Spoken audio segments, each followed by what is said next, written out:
কাল ঘোষণা করা হবে বাংলাদেশের বিশ্বকাপ স্কোয়াড। একই সঙ্গে দেয়া হবে আয়ারল্যান্ডের ত্রিদেশীয় সিরিজের দলও, যেখানে চমক হতে পারেন লেগ স্পিনার মিনহাজুল আবেদিন আফ্রিদি। তবে বিশ্বকাপ দলে চমকের সুযোগ নেই। প্রস্তুতির শুরু থেকে সাকিবকে দলের সঙ্গে যোগ দিতে চিঠি দিয়েছে বিসিবি। 3 দিন এগিয়ে এলো বাংলাদেশের বিশ্বকাপ দল ঘোষণা। মঙ্গলবার দুপুরে জানা যাবে বিশ্ব শ্রেষ্ঠত্বের আসরে ভাগ্যবান 15 ক্রিকেটারের নাম। এর আগেই একাধিকবার স্কোয়াড নিয়ে কথা বলেছেন বিসিবি সভাপতি। এবার দল ঘোষণার তারিখও তার ঘোষণাতেই এগিয়ে এলো। আমার টিম কালকেই দিয়ে দিবে। আমার আজকে যেটা ওটাই আমি জানতে এসেছিলাম যে টিমটা অ্যানাউন্স করবে কবে। আমি যেটা এটাই বলতে এসেছিলাম যে তোমরা স্কোয়াড দিয়ে দাও 15 জনের, but it can be change. কারা থাকছেন দলে? 15 ক্রিকেটারের 13 জন নিশ্চিত।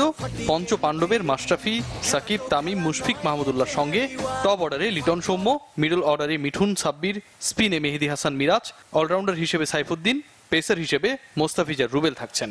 অনিশ্চয়তা যে 2 পজিশনে, সেটা হলো চতুর্থ পেসার কে হবেন। তাসকিন, শফিউল রাহির মধ্য থেকে নির্বাচক অধিনায়কের যুক্তি তর্কে কে থাকবেন শেষ পর্যন্ত। আর স্পিনিং অলরাউন্ডার হিসেবে মোসাদ্দেক এগিয়ে, তবে তাকে টেক্কা দিতে পারেন কেবল ইয়াসির আলী বা নাজমুল ইসলাম অপু।